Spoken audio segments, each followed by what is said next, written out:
snap. The kick is in the air, and the kick this time is no, sir-ree. No, sir-ree.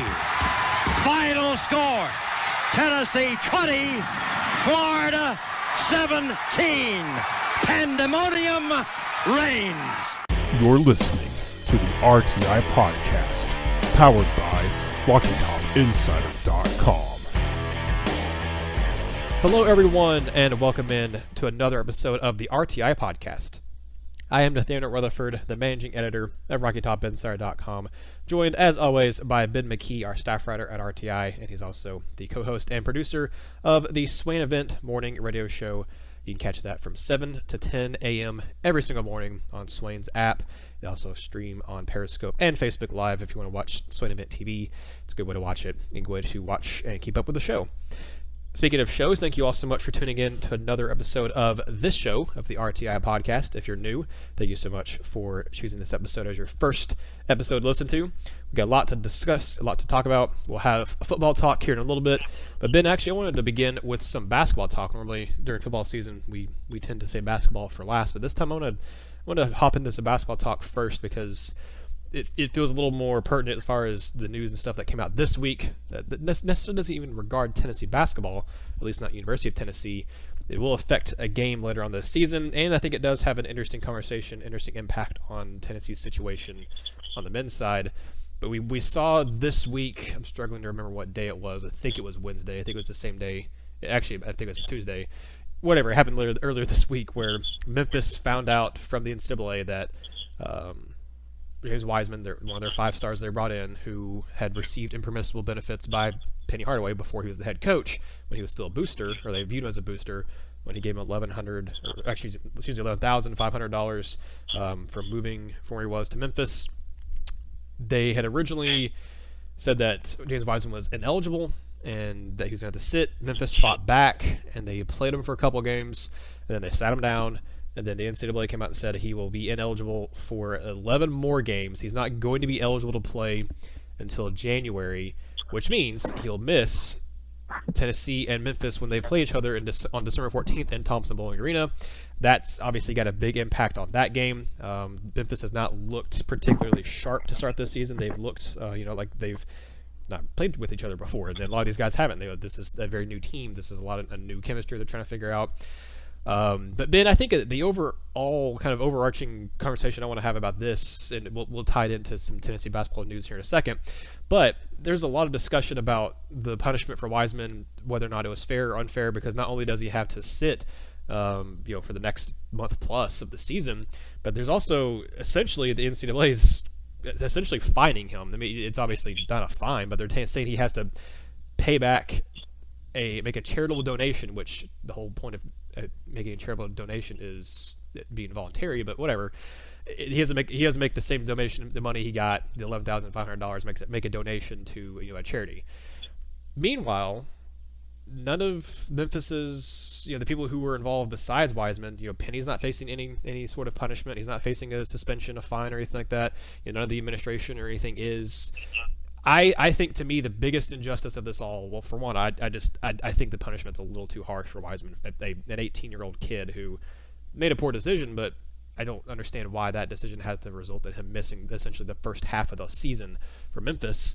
It benefits Tennessee, but from a totally unbiased perspective, I hate it for him. I think it's unfair to the kid. I think it's I don't agree with how long he's suspended. I don't agree with what they did for him and making him have to pay back the money either. Secondly, though, Ben, I think there should be some sort of, I don't know what it should be, if it should be a suspension, a fine, or whatever it is.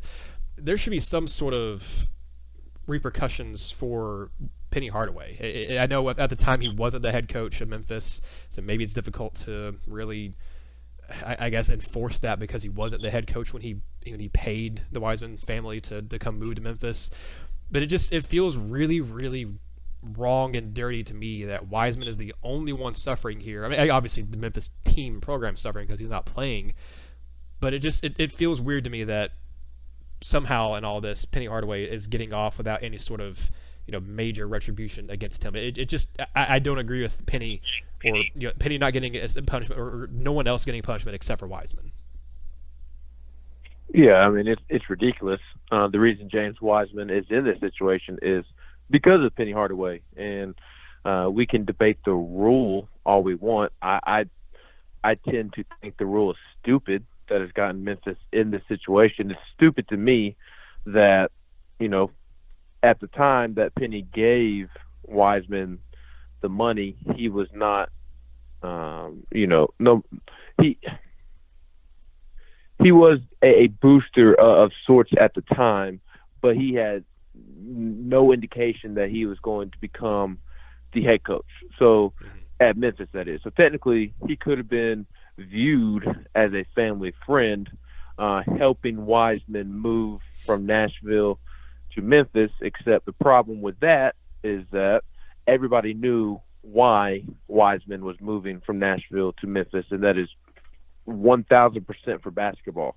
And that was purely it. And we all know why Penny tried to get Wiseman to move to Memphis, and that's purely because he was bound for Kentucky. He being Wiseman, James Wiseman was absolutely going to Kentucky until he moved to East High School there in Memphis and started playing high school basketball there in Memphis for Penny. So we all know why, James Wiseman moved to Memphis. It's no secret. There's no sugarcoating it.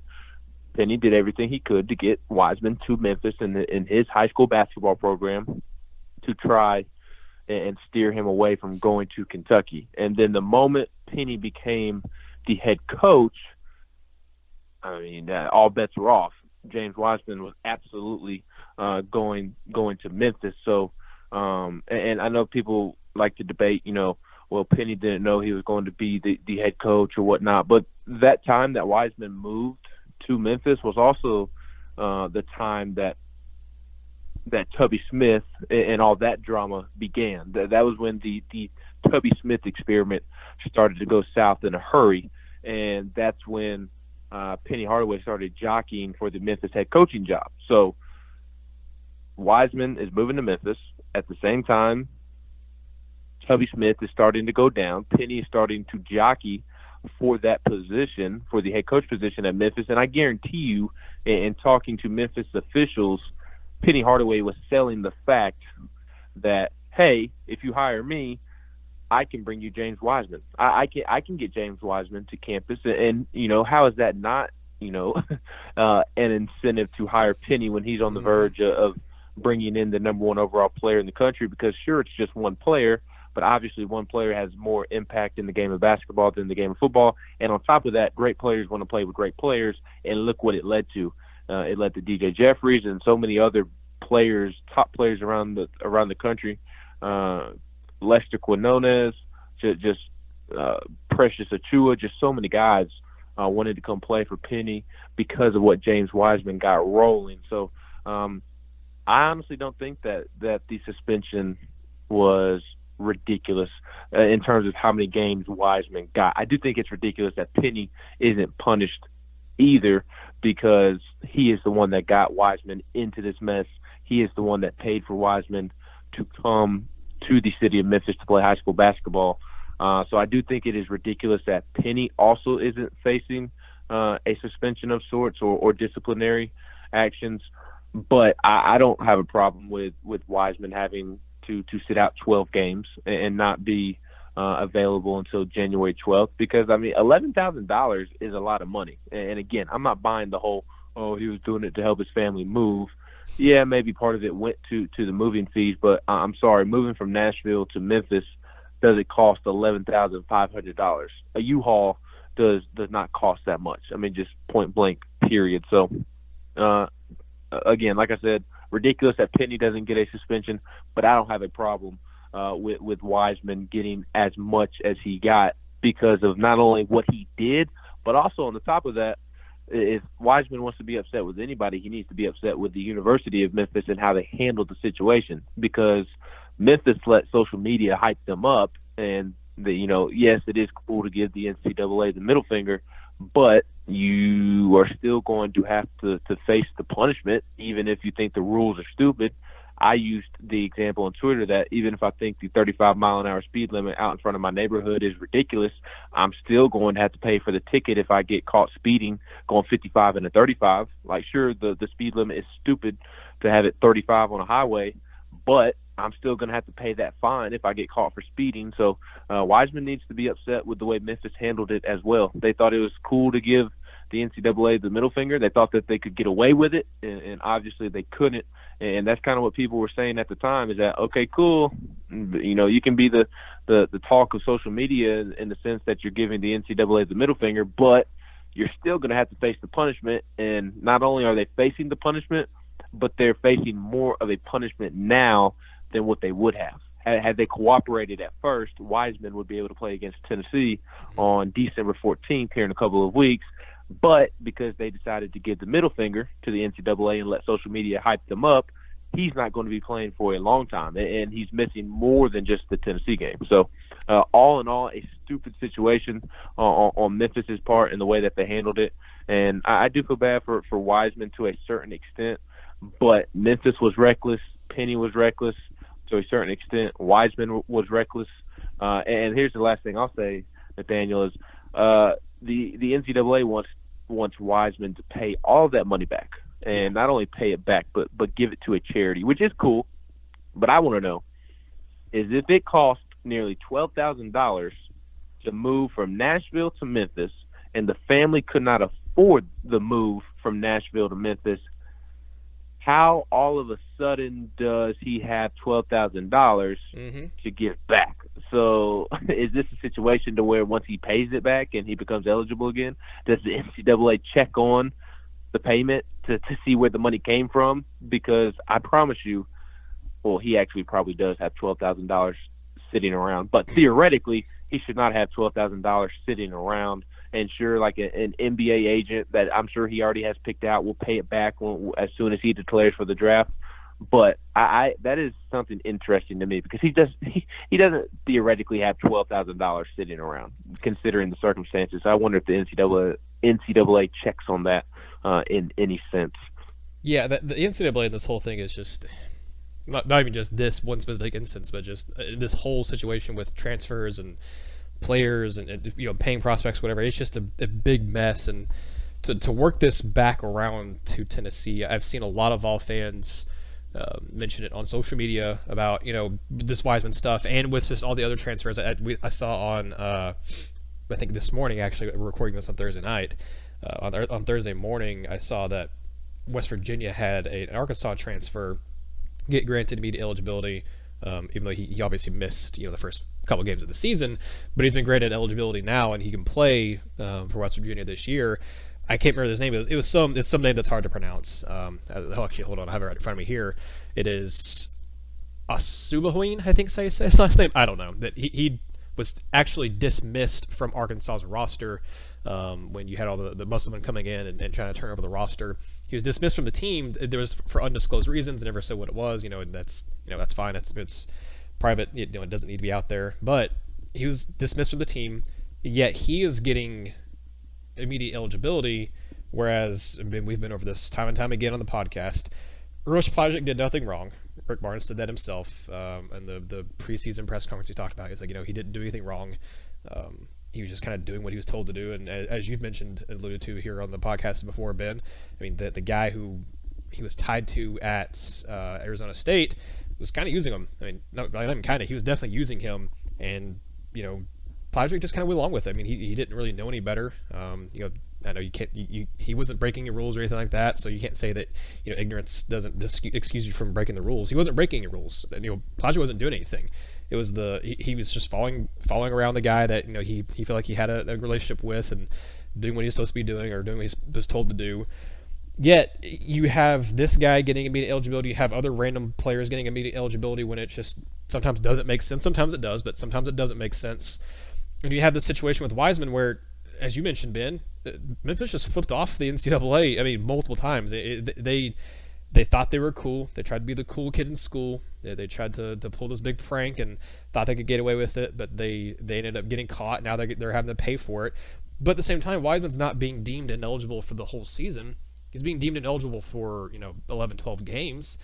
but that's not the whole season. That's about half of it when you consider some of the other games that he, the ways the Memphis has played this season, how many games they've already played that he's missed.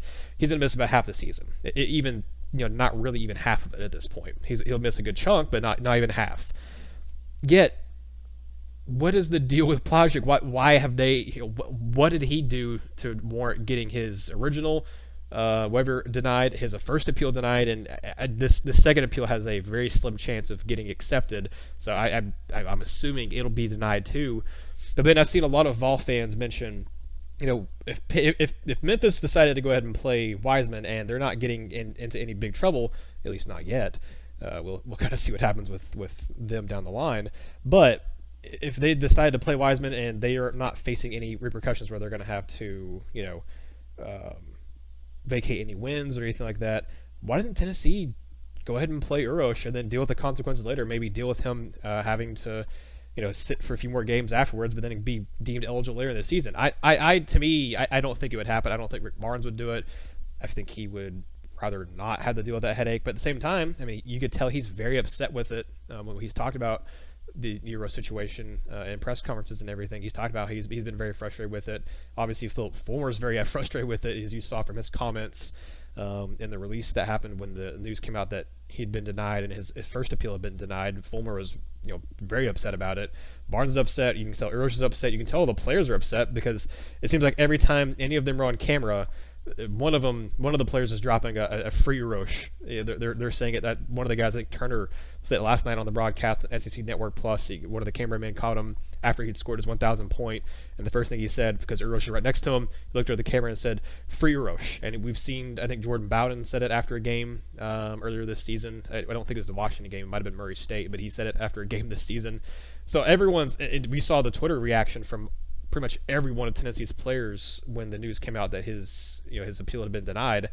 So Ben, let me ask you, I understand Barnes not doing, not following the Memphis structure, because I think it was kind of reckless what Memphis was doing. But I also understand it because I don't think Barnes would want to fight the NCAA on it and then have them kind of post up and say, hey, well, if you're going to fight us on this, we'll make your life a little more difficult. I also understand not wanting to kind of maybe put Uros through that, because that's just to bring a lot of undue attention on Plavsic and just kind of making him the center of attention, when I'm sure Barnes doesn't want to do that to him, and I'm sure Uros doesn't really want to be the center of attention in that way, if at least either.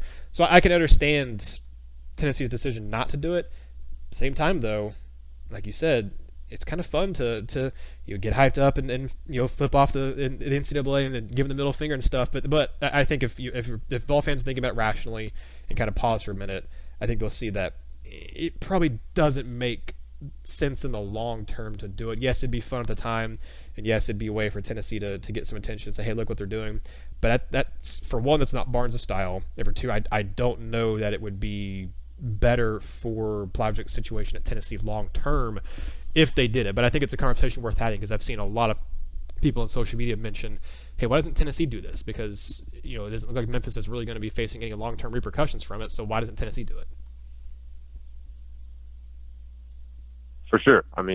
Uros did nothing wrong, as we all have known this entire time.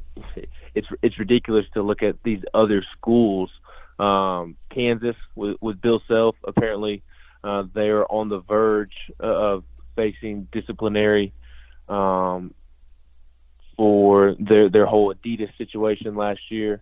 I saw today where they have 90 days to respond to their notice of allegations, and then by August they should hear something. Obviously, a much larger case than the Uros case, or even the Weisman case for that matter. But my point is that you have players at Kansas that are probably being paid.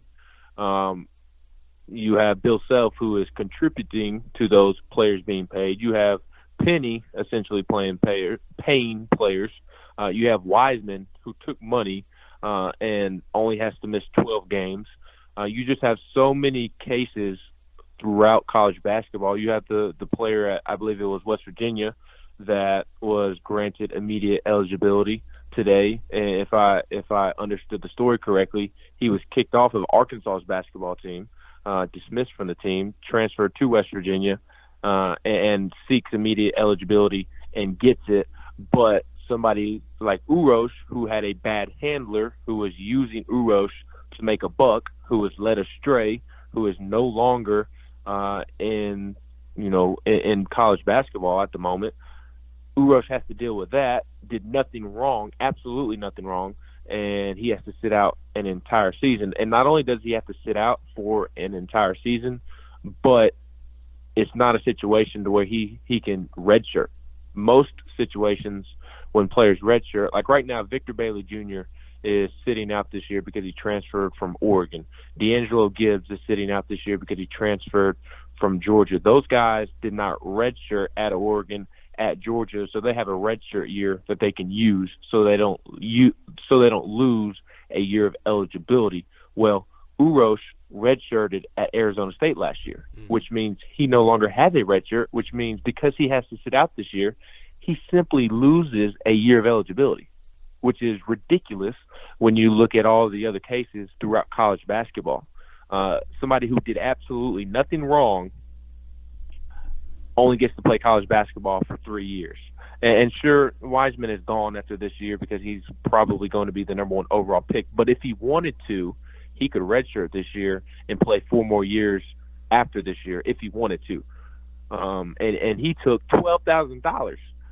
And like I said earlier, I highly doubt that he only took $12,000. And I'm not trying to allege him of anything, but I just find it hard to believe just with how college basketball is going. And, well, he's the number 1 overall player in the country. But Uros did nothing wrong, didn't take any money, was led astray, was in a terrible situation, and he doesn't become eligible. It just makes no sense. And as you said, Uros should be eligible. It just simply is not fair.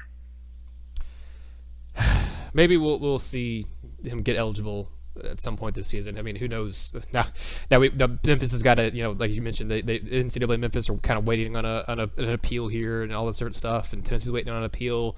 Who gets to hear back first? If Memphis hears back from their appeal first before Tennessee, that's kind of dumb to me because Tennessee, should be further ahead in line of Memphis, but I don't know. The NCAA works in mysterious ways, so we'll see kind of what happens. But Tennessee could definitely use Uros on the team this year, for one, because as we've mentioned before on the show, Ben, you've seen practice and stuff for Tennessee basketball.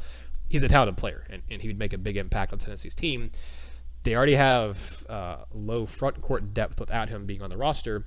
That front court depth got taken another blow this week after the game on Wednesday. Tennessee announced that forward Zach Kent, who he wasn't playing a whole lot, so it's not like it's a big blow, and not like you have to change a whole lot about your game plan. Not like he's a starter. He had played, I think, like 10, 12 minutes this season. He played 23 minutes total in his Tennessee career, but he is going to be quote unquote stepping away indefinitely. It sounds like, if I had to bank on it, a more permanent move. If I had to go one way or the other, saying it's going to be permanent or not permanent, I think it'll be permanent. I don't think Kent will be back on the Tennessee roster this season or moving forward. So that's obviously he hasn't played a whole lot, but that's a 6'11" body that's no longer on the roster, period. So Tennessee now has 3 true post players as scholarship players on their roster, and one of those is a guy that I don't feel great banging around the post in SEC play. That's Drew Pember, who's about 6'9", and they list him at 207 pounds on the Tennessee roster. I don't think he's 207 pounds. I think he's maybe 200 at best. He's probably closer to 190. But he's a guy that don't really count as a post player. He's a lot more of a stretch 4 who's going to be more on the perimeter. Your only 2 post players you really have now are John Fulkerson and Olivier Camois, and then you have Yves Pons, who is a undersized 4, but he obviously he does a good job playing in the post and being a little bit of a kind of a wider girth body rather than a taller guy in the post. And then Barnes also mentioned after the game on Wednesday that he may start using Josiah Jordan-James a little more in the post because James is, he's about the same height as Yves Pons is. He just doesn't have quite the same bulk, but he's actually, for a freshman, he's a pretty ripped kid. I mean, that guy's got some good muscle and well developed already as a 18-year-old kid. So I think he's 6'6", really long, and he actually grabbed a team high 13, 14 rebounds. I think it was 13 against Alabama State. So Tennessee will get creative, and they were already playing a lot more small ball lineup this year than obviously they were last year. But now with Kent not even being an option to put on the court even for 3 or 4 minutes in a game, Tennessee's going to have to more often than not go small ball. So it'd be great if Uros can get cleared to play, but I don't know. We'll see later on, Ben. But let's go ahead and transition into some football talk here, because Tennessee no longer on a bye week. They've been preparing this week to take on the Missouri Tigers. And Ben, to take a quote from the old duelster himself, Derek Dooley, Missouri is in kind of football hell right now, at least offensively. Their defense has been okay. They've not been getting any favors by the offense because they're just getting worn down, because the offense for Missouri has been horrendous. They have scored a grand total of 1 touchdown on offense in their last 3 games. They've scored a grand total of 13 total points because they got 2 field goals against Florida. But, Ben, this offense, I mean, you wrote our opponent preview. That's on our site right now at RockyTopInsider.com about Missouri. It's weird. We mentioned this earlier in the week in the first podcast of this week. Missouri has talent. I mean, Kelly Bryant's talented. Larry Roundtree's talented. Tyler Beatty's talented. Obviously, Albert O, their tight ends, was considered one of the best tight ends in the country heading into this season. He's had a decent year, but he hasn't had the year that people were hoping he would have. Missouri fans are hoping he'd have. They have some pretty good wideouts. They have a good offensive line. They have some talented defenders. They've obviously lost Kel Garrett at the heart and soul of their defense, but they have some really good players on defense still, especially in the interior of the defense, in the inside linebacking core and the defensive line.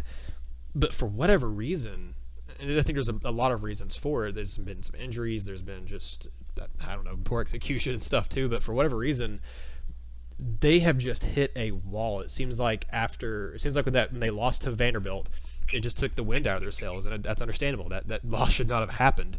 I still don't understand how Missouri lost to Vandy. Looking at what Vanderbilt's done the rest of this season, I don't know how Missouri lost that game. And it makes you wonder, if Tennessee beats them this weekend, should Missouri fans worry about losing to Arkansas because they've lost to Vanderbilt? And Arkansas is, I think, worse than Vandy, but they're not drastically. They're not leaps and bounds worse than Vanderbilt. So, and that game's going to be on the road, and Missouri struggled on the road. So, that's getting ahead of ourselves here. I want to look at this game. But, Ben, what do you make of this game? Because I see it playing out in one of 2 ways.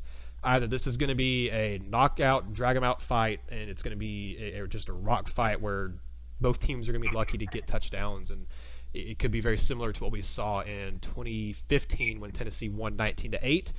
Or this could be a game where Tennessee comes in pissed off because they've been blown out and embarrassed by Missouri the last 2 seasons. Missouri obviously hates Tennessee. I think Tennessee hates Missouri. Obviously, I think 2 head coaches definitely don't like each other. Odom hates Pruitt, I'm sure, and I don't think Pruitt really likes Odom either. Pruitt has experience coaching against Kelly Bryant. So this, to me, either could be a really dirty, ugly game, or I think this could be a game where one of these teams end up blowing each other out. I don't think that'll be Missouri just because their offense has been so bad lately, but I could definitely see where Tennessee gets angry. They've been focused. They had a bye week. Missouri's just been beat up by Georgia and Florida. I don't think Tennessee would go in and drop 30 points on Missouri because I think Missouri's defense is still pretty good. But I could also see a game where Tennessee wins by 14, 17, maybe 20 points in this game. I think that's kind of the lesser likely of the 2 outcomes. But I could absolutely see Tennessee coming in, just being angry, having an extra week to prepare, having an extra week to get healthy, and just taking it to Missouri and beating them down. So what do you make of this game? We'll have our predictions on the prediction panel on RockyTopInsider.com probably on Friday. But, Ben, what do you make of this game? Is there a matchup you're particularly looking forward to? Because to me, I'm going to be very curious to see what Tennessee does offensively, because I think defensively they can handle Missouri fine. I'm curious to see what they can do offensively to try to make some big plays happen, because Missouri's been pretty good about being able to contain big plays. Can Tennessee find a way, especially through the passing game, because Missouri, I think, was shown they're a little susceptible last week against Florida's passing attack, and Tennessee seems to have the strength of their teams on offense as the wide receivers. Can Tennessee generate big enough plays to where they don't have to get, maybe they can score a 35, 40-yard touchdown, so they don't have to get in the red zone, where Tennessee and Missouri, both these teams have been horrible in the red zone this season. And I think busting off big plays for both offenses will be key in generating some points and having to avoid having to try to call some plays in the red zone. No, for sure. I mean, I think this is a game that Tennessee should win. The more that I look at it, and the more I kind of look at the matchups and look at it from a statistical standpoint. Now, obviously, I can go in saying that Tennessee should win this game because I think that they're the better overall team, and I obviously think that they're playing better football than Missouri right now. but there is the possibility, as we talked about earlier this week, that if Tennessee doesn't show up and play good football, Missouri will absolutely beat them, because although Missouri is struggling, they still have talent on both sides of the football. But to me, the matchup that will define this game is the matchup between Tennessee's offense and Missouri's defense. Mm-hmm. Tennessee's offense is the strength of Tennessee. Missouri's defense is the strength of Missouri, and quite frankly, it's the only good unit a part of Missouri's football program. Missouri's special teams is terrible. Missouri's offense is terrible. Offense is terrible. Special teams is terrible. Defense is very good in multiple facets. They are good up front along the defensive line. All starts with Jordan Elliott and Kobe Whiteside. Both of them are very good football players. Kobe Whiteside leads Missouri with 6 sacks, and although he leads Missouri with 6 sacks, Jordan Elliott, the redshirt junior, is the one who gets all the attention. He was a Pro Football Focus 2019 midseason All-American, and Whiteside leads the team in sacks. Elliott leads the team in tackles for loss with 9. So it starts with those two up front, and then it sneaks back to the linebacker position with Nick Bolton. So between Jordan Elliott, Kobe Whiteside, and Nick Bolton, who leads the SEC in tackles, not only does he lead the SEC in tackles, but leads the SEC in tackles per game, leads the SEC in solo tackles per game. He absolutely does it all for Missouri. He is playing All-American level football right now, and that's not just in the SEC, but amongst the entire country. He is playing All-American level football, that being sophomore linebacker Nick Bolton, who sits there in the middle of Missouri's defense, and he's the one that has taken over for Cale Garrett, who was also playing All-American level football at the linebacker position until he tore his pectoral muscle and is out for the rest of the season. And honestly, between Nick Bolton and Cale Garrett, that was probably the best linebacker tandem in the entire country, not just the SEC, but in the entire country. So obviously, it's a big loss, Cale Garrett, that is. But Nick Bolton has really stepped up and led the Missouri defense. And as I was saying, between Nick Bolton, Kobe Whiteside, Jordan Elliott, the interior of Missouri's defense is very strong. Obviously, the interior of the defensive line is very strong, with Kobe Whiteside and Jordan Elliott being defensive tackles, and then Nick Bolton standing right behind them at the second level of the defense. Those are the 3 guys that stick out more than anybody on the Missouri defense, but there are playmakers all over the place. You have Chris Turner, who starts at defensive end. He makes plays. He started in 23 straight games. Cameron Wilkins, the other linebacker that starts next to Nick Bolton, he is very productive. He's in the upper half of the Missouri defensive room in terms of leading tacklers. The secondary, statistically, is the best in the SEC. They are allowing 165.9 passing yards per game, which is just flat out ridiculous. You have DeMarcus Acey, who starts at corner, and simply put, teams do not throw his way. You can kind of go back and look at Cam Sutton's junior season, and at the start of Cam Sutton's junior season, Cam Sutton was never talked about because teams just did not throw his way whatsoever, and that's kind of the case with DeMarcus Acey. And DeMarcus Acey isn't the only one that makes up the Missouri secondary. Their safety tandem is very good with Joshua Bledsoe and Tyree Gillespie. Gillespie's been banged up, but I believe I saw where Barry Odom said that he expects for him to play, but Bledsoe is 3rd on the team in tackles. Gillespie is 4th on the team in tackles. They've both combined for 12 pass breakups this season. Bledsoe, the free safety, he has 7 pass breakups, which leads Missouri in that category.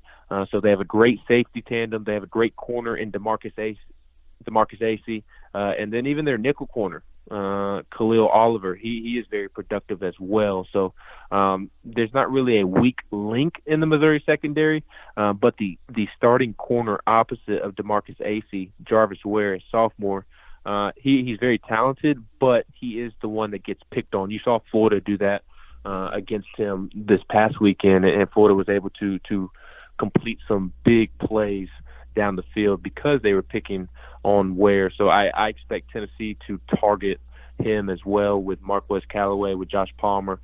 Jennings will be in the slot, but so that's why I kind of mentioned that. I imagine Marquez Callaway or Josh Palmer will be matched up with him quite a bit. So to me, as terrible as the Missouri offense is, they have not scored a touchdown in 30 possessions, 6.8 points over their last 4 games. They're just so bad. They haven't had a receiver catch a touchdown in SEC play. As bad as Missouri's offense is, and you mentioned it, Derek Dooley said they are in football hell. As bad as they are, the defense is equally good, if that makes sense. So really bad offense, really good defense. So that's why I kind of said there at the top that the matchup between Tennessee's offense and Missouri's defense, the winner of that will win the game. Because even if Tennessee's defense doesn't play great football, Missouri's offense is so bad to where Tennessee's defense can play bend but don't break defense, which is what they have done all year, and allow Tennessee to stick in as long as possible in order for Jim Chaney to make those adjustments that we have seen over the second half of the season, and allow JG, assuming he is the starter or the quarterback that is playing the most, allow him to settle in. So even if Tennessee's defense doesn't play as well as they have, Missouri's offense is so bad to where it may not make as big of a difference as you think. So that's why I kind of think the matchup between Tennessee's offense and Missouri's defense will win the game. And more specifically, just the interior of Missouri's defensive line. I mentioned Kobe Whiteside and Jordan Elliott. Those two defensive tackles with Nick Bolton behind them, going up against the interior of Tennessee's offensive line between Brandon Kennedy, Trey Smith, and probably Jerome Carvin at right guard. Those 3 versus Missouri's 2 will probably determine whether the offense for Tennessee or the defense for Missouri has success. And if I'm a Tennessee fan, I feel really good about that, because the strength of the Tennessee offensive line, especially now because Wanye Morris and Darnell Wright are banged up, Calbert's been banged up and kind of been inconsistent. The strength of Tennessee's offensive line is the interior of the line with Trey Smith, with Brandon Kennedy, and those are the guys that will be matched up with the strength of Missouri's defensive line, which is Kobe Whiteside, Jordan Elliott, and Nick Bolton. So it'll be a fun matchup to watch if you are a football purist. It's not a sexy wide receiver versus a corner matchup, or even a sexy quarterback versus a secondary matchup, but it'll be a good matchup if you're a football purist, and in my opinion, it will determine the game. Last thing here for the game, because like I said, we already have preview stuff and everything up. I know some of you like to rather listen than read, so we want to give a little bit of breakdown of the game for you here. But one of the last main things I want to cover that we haven't really talked about any of our preview pieces or anything like that. Ben, who starts at quarterback for Tennessee this weekend? We talked. I don't know if we talked about it on Monday or not on the podcast. We may have talked about it last week on the podcast because Pruitt was asked about JG coming off the bench versus starting and everything. But Pruitt said on Wednesday during the SEC coaches teleconference that he has a starter in mind, but he's not going to say who it is before game time, and that's smart. That's fine. That's a question that he's gotten asked every week, and it's one that I think needs to be asked. And if as a whole, the journalists who are at his press conference and stuff, if at least one person doesn't ask it, we're not doing our jobs. Even though we know what the answer is going to be, it's a question that has to be asked, and Pruitt knows it, and that's why he kind of gives the same answer he does every single time. But he was asked on Wednesday if he has a starter in mind. He said he does, but he's not gonna name it before game time. It's gonna be game time decision, game time announcement, however you want to word it, however you want to say. So it seems like there's a starter in mind. Ben at practice this week, both days that you were there, they didn't really give anything away. You had Garantano, taking the first team reps, but then Maurer was right there behind him, and then obviously Strout was behind them, kind of the third team there. But we've seen that before with from what the media gets to see, doesn't necessarily end up reflecting what happens on Saturday as far as who starts or who plays the most snaps or whatever. But if you had to clock it now, if you had to bet money on it, if you're at Vegas and you had to bet who's going to be Tennessee starting quarterback against Missouri, who takes the first snap, not who plays the most of the game, because that's obviously I think that could be a very different conversation, because we've seen Garantano not start the last 3 weeks, last 4 weeks actually, or last 5 weeks, and he's ended up playing, I would say, the majority of snaps in all of the last 5 games that Tennessee's won 4 of them, but he hasn't been credited with the starts, so I don't know if he technically gets credit for the victory or not. As far as the quarterback win-loss record, he does in my book. He should, but anyway, who is your starting quarterback for Tennessee? Like I said, that doesn't mean that's who's going to play the most snaps of the game, but who do you think ends up starting at quarterback against Missouri for Tennessee? I think it'll be Jarrett Garantano. Because when the media has been leaving practice the last 2 weeks, Jarrett Garantano has been the first quarterback up during 11-on-11 drills, which in previous weeks that has been Brian Maurer. Maybe Jeremy Pruitt decides to continue what he has been doing and give Brian Maurer, well, I guess technically Brian Maurer only did it against Kentucky, but my point is that maybe Pruitt decides to give Maurer or Stroud that first series or maybe even the second series and then go to Garantano in that off-the-bench role, that reliever role, that closer role, whatever you want to call it. Maybe Pruitt decides to do that. But I kind of think that with a bye week, which is an extra week for, his broken left wrist following surgery to heal, with that extra week, and with his performance too. I mean, that being the main thing, his performance against Kentucky in the second half. And it's more than just the Kentucky game. I've been saying it since the Mississippi State game. JG played well in the Mississippi State game in the second half when he came in and led Tennessee to a win. He wasn't flashy, but he got the job done, and that's the most important part. He wasn't asked to do a lot because of the score in that game. They asked him to manage it and not turn the football over, and he did that. Then he comes out, and Jeremy Pruitt said this as well. He probably played his best game of the year to that point against Alabama until he had the terrible fumble at the goal line. That was really his only negative play other than the throw in which he overthrew Juwan Jennings for what would have been a touchdown. So he played well aside from the going rogue at the goal line against Alabama. Even Pruitt said that. He played well against South Carolina, really well against South Carolina. He played well against UAB in the first half. And then obviously Kentucky in the second half, he played well again. So JG is without a doubt, in my mind, the best quarterback. And I even think that's with a healthy Brian Maurer. I think JG at his best is better than Brian Maurer at his best right now, and a lot of that has to do with the fact that Brian Maurer is a freshman. If we're talking about Brian Maurer as a junior or a senior, it may be a different conversation. But JG is the best option at quarterback right now. He's getting healthier. Not saying that he is healthy, but he's getting healthier. He has the experience of going on the road. Not necessarily to Missouri, because as you had a tweet earlier this week, he hasn't really been able to play against Missouri. You can expand on that a little bit more, but and the fact that he's been getting most of the reps in practice, I would expect for it to be Jarrett Garantano, and honestly would kind of be surprised, and I would think it was a mistake if JG at minimum isn't the quarterback receiving most of the snaps. See, I think I'm gonna go off the wall here. I'm feeling kind of weird about this game. I'm wanting to make some weird predictions for this game. Normally, I'm pretty even keel and pretty down to earth with my predictions, as y'all have probably noticed with our prediction panels and things. But and buy sell too, that we do the article where you buy or sell things happening for the game.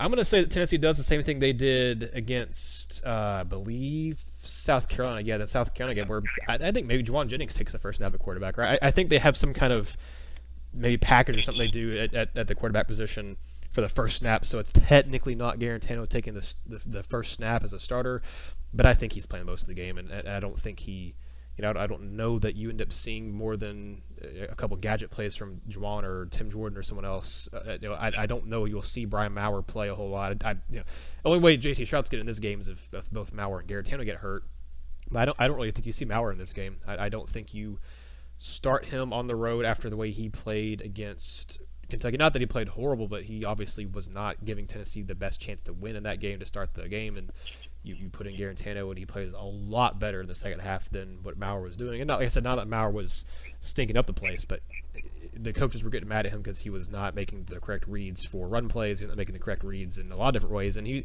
made some good throws, but he made more poor throws than he did good ones in his first half of play there.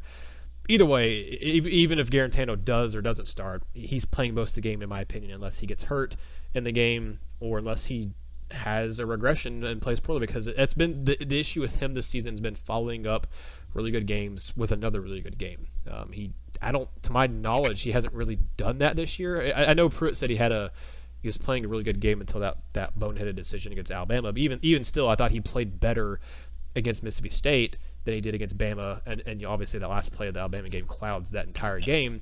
But he had that Mississippi State game where he played well, the Bama game where he had that disastrous mistake. He comes back and he plays exceptionally well against South Carolina before getting hurt. Obviously, he's kind of hurt and banged up against UAB. Tennessee plays more of a vanilla offense in that game, so take that one with a grain of salt. But that was still following the South Carolina game. It wasn't the absolute greatest performance by Garantano. It wasn't horrible, but it wasn't what you saw from him against South Carolina. And then against Kentucky, he played well. He played arguably his best game of the season against Kentucky, and one of his best games of his career against the Wildcats a couple weeks ago. So I also wonder about we just haven't seen him have two back-to-back really solid games, and I don't know that Tennessee really needs him to have a solid game or an exceptional game to win this one. I think Tennessee should be able to grind it out and win this game, even if Garantano doesn't play exceptional well. If he plays average, Tennessee should be able to win this game. And as long as he doesn't turn the ball over and keeps everything safe, I think Tennessee should be able to escape Columbia with a victory, a very rare victory over the Tigers. But Ben, you mentioned there the stat I tweeted out earlier this week. Garantano, as I was thinking about it, I was like, he hasn't really played against Missouri. I heard someone earlier this week talk about that Barry Odom and the staff, Barry Odom and the defensive staff have been able to game plan against him, and they know him pretty well. I was like, but do they? I mean, they've been able to game plan against him because they've prepared for him, but this defense hasn't played against Garantano hardly at all. He didn't play in the 2017 game because he was hurt. He got hurt against Southern Miss the previous week. Will McBride started that game and played okay. That was a 50-17 loss that ended up costing Butch Jones his job. Last season, Garantano started, and he played a grand total of 9 snaps. He got in on the first series of the game where Tennessee, he handed the ball off for no gain, incomplete pass, or I think it was another run that was stopped or something happened, and then he got sacked. Next drive, he got sacked. It was, I think, another run that didn't go anywhere. I think an incomplete pass. And the next drive, an incomplete pass. And then I don't think he got sacked, but I think it was another incompletion or whatever. He finished the game over 2 sacks, and he got taken out after that because one of those sacks, or I think one of the passes, he got hit really hard and ended up getting knocked out of the game. Keller Crisp played the rest of it. So he's played in a total of 9 snaps against Missouri the last 2 seasons and is over 2 on his only 2 pass attempts against the Tigers. So he's essentially Missouri doesn't know what to expect from him because they can game plan against him. He's played in almost every other game besides those 2 games the last couple years. But I think it is interesting that he's not really had any experience playing against Missouri, so that's going to be something to watch and see kind of how he reacts and how the team reacts around him.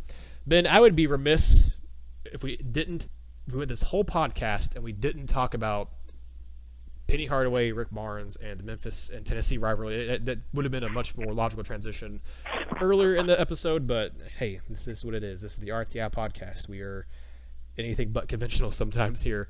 But before we end the podcast really quickly here, Ben, I've already shared my thoughts on the website. I posted my column on RocketTopInsider.com. Y'all can check it out if you haven't already. I 100% understand Rick Barnes not wanting to renew the series after next year. I think it's unfortunate. I really love watching Memphis and Tennessee play men's basketball. To me, it's one of the best non-conference rivalries in all of college basketball. There aren't a ton of non-conference rivalries. Obviously, you think of Duke, North Carolina, that's ACC. In the SEC, you have Tennessee, Kentucky. You look at all the old Big East ones and look at the Big Ten as well. There's a lot of really, really good rivalries in basketball. Not a ton of non-conference ones. One that springs to mind immediately for me is obviously Kentucky and Louisville. But there's not a ton of non-conference matchups that you think that's a must-watch television outside of obviously tournament time. I think Tennessee-Memphis is must-watch television even if you aren't a fan of either team. So I hate that we're not going to see more of it after next season for a little bit. But with the way things have happened, with the heated exchanging of words, mostly obviously from Penny's side of things, and all this, I absolutely understand Tennessee not wanting to do it after next season, for take a little break off, and we'll see once one school or maybe both schools have different head coaches, kind of what they can do there. I think it sucks that we don't get to see Tennessee Memphis after next season unless they play in the tournament, but I 100% understand it. And I think the Memphis reaction from all this has been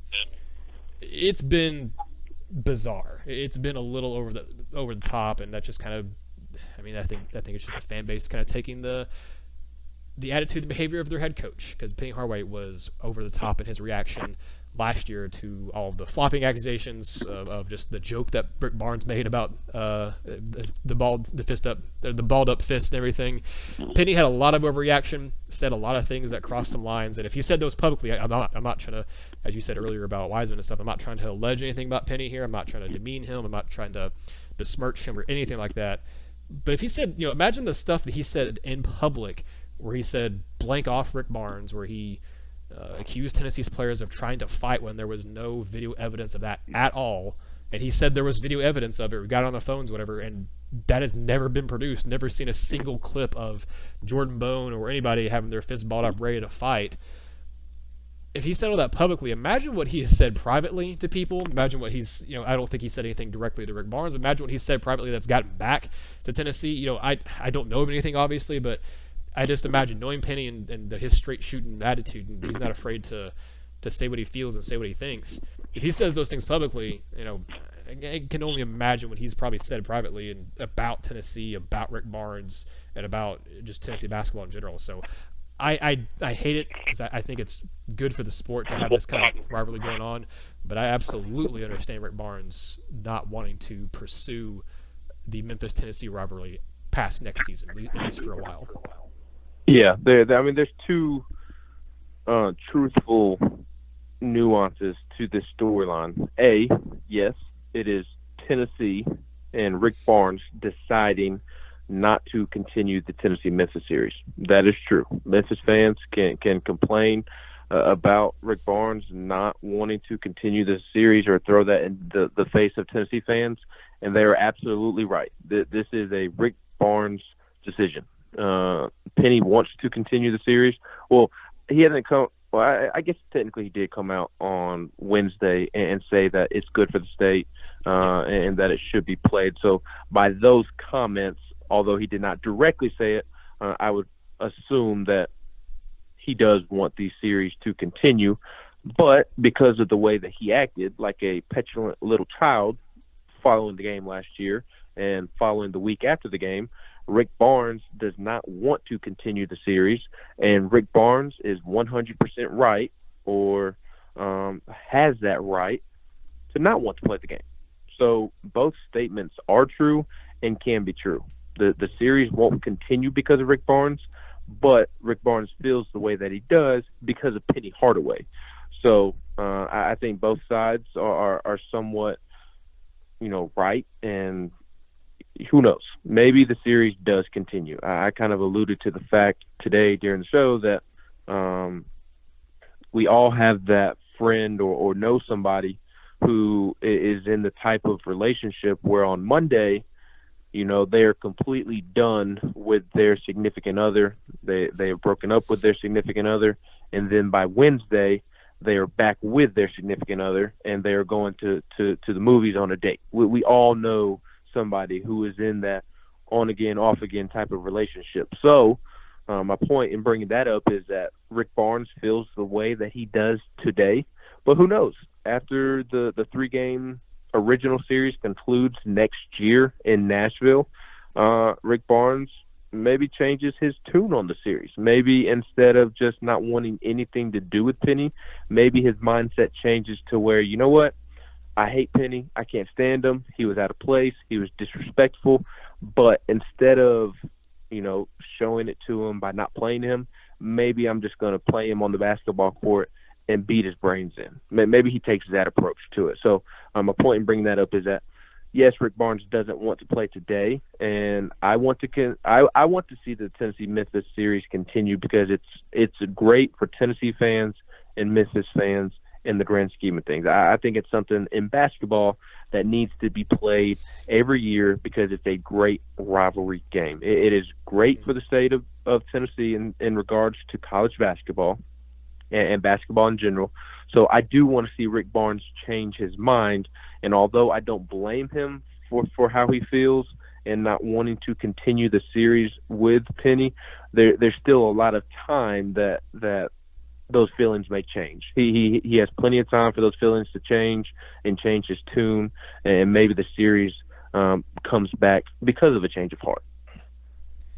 I hope so, but at the same time, I know what Penny has said, and anything he probably said, off the record, isn't as heinous as what Gino Auriemma was accused of saying behind closed doors about the volleyball program and Pat Summitt years ago.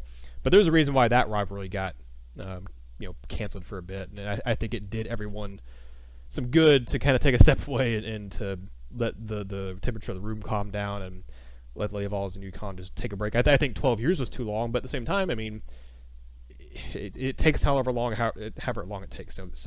Some wounds heal quicker than others, some don't. So I'm glad Lady Vols and UConn are playing again. I don't know if we'll see them play each other again after next year, with Gino Auriemma already, before they even play this year, is already stirring the pot and making some comments and trying to stir things back up with Tennessee there. So I think these types of things are great for college athletics and just athletics in general. I love seeing these type of rivalries happen, and the trash talking and between fans, between coaches, between players. I mean, you could see last year Tennessee's players were just as fired up as Memphis players were after that game and during the game too. I mean, there's a lot of emotions in that game, and that's why you had that scuffle that happened where, I don't know if it was called a scuffle, just whatever happened, that altercation happened, because there was no touching going on, there were no balled up fists, there were no punches thrown, whatever Penny wants to say. But I think the emotion's good for the game. I think the Lady Vols and UConn this year will be a very fun game to watch in that one. And I think this weekend's game will be fun because I think these two teams in football, Tennessee and Missouri, I don't think they like each other at all. I think it's an understated rivalry. It's a budding one because date back to just a couple years ago, Tennessee, it seemed even personal then, and that was obviously before Pruitt got to Tennessee, but with Pruitt getting to Tennessee, with Odom and Pruitt not liking each other, last year absolutely felt personal. Still throwing passes, still trying to put points on the board in the fourth quarter when the game was in hand. As you all had TJ Moe on the show this week talk about, he asked Barry Odom if he was going to meet Pruitt at the midfield logo and wrestle him out and duke it out and everything, and he said Odom didn't really shoot it down. I mean, he said he didn't say he was going to, but he didn't necessarily say he wasn't going to. So I think this will be an interesting one this weekend. I think it's an understated rivalry, understated kind of competitive juices flowing for both Missouri and Tennessee. Obviously, Tennessee gets talked about a lot more with Georgia and Florida, and even to an extent now with Vanderbilt. But I think Missouri and Tennessee is an intriguing matchup, and one that could be an interesting kind of series to watch moving forward, depending on how long Odom stays there, what happens with Dooley and everything like that. But Tennessee will be looking to beat Derek Dooley, Barry Odom, and Kelly Bryant this weekend. But that'll do it for this episode of the podcast. Appreciate all of you for tuning in a little bit longer than I meant it to be, but I knew I couldn't end the episode without us touching on the Penny Hardaway, Rick Barnes, Tennessee Memphis stuff. It occurred to me midway through the football stuff. I was like, we got to get back to that because we can't go a whole podcast here after all that stuff happened and not talk about it. But we appreciate all of you listening to this episode, listening to all the episodes you've listened to in the past. You can subscribe to us on Apple Podcasts. If you have an Android phone, you can listen to us there. YouTube is a great way to interact and listen with the show, whereas Rocky Top Insider on YouTube. We're Instagram, Twitter, and Facebook, Rocky Top Insider on all of those. You want to follow us on Twitter. I am at Mr._Rutherford, and Ben is Ben McKee 14 on Twitter as well. Signing off for Ben McKee, I am Nathaniel Rutherford. Thank you all for listening. This has been another episode of the RTI Podcast.